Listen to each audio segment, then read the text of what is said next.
Soprod et la RTI vous présentent 2 minutes pour comprendre.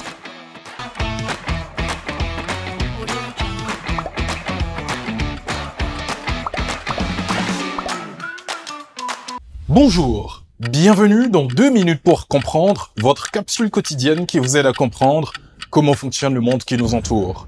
Aujourd'hui, je vais vous expliquer pourquoi on différencie l'eau de source de l'eau minérale. Lorsque l'on achète de l'eau en bouteille, on a le choix entre plusieurs marques, mais aussi plusieurs types.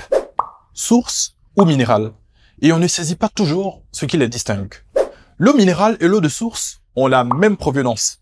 Elles sont toutes deux issues de gisements souterrains. Il s'agit de nappes d'eau protégées de toute pollution, microbiologiquement saines. Elles doivent être embouteillées à la source afin de garantir la préservation de ces éléments. Aucun traitement, désinfection microbiologique, désinfectant n'a été utilisé.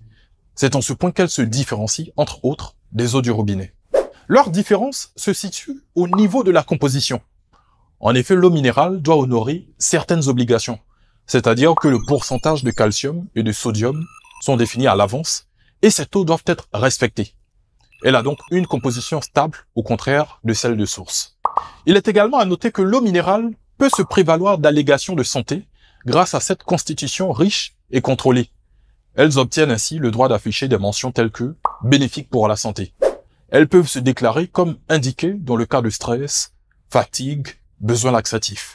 Celles de source ne peuvent afficher ce genre de mentions. Cependant, ces dernières sont recommandées dans l'alimentation des nourrissons.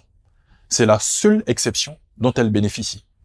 Je vous donne rendez-vous demain, à la même heure, pour un nouveau numéro de 2 minutes pour comprendre. Prod et la RTI vous ont présenté 2 minutes pour comprendre.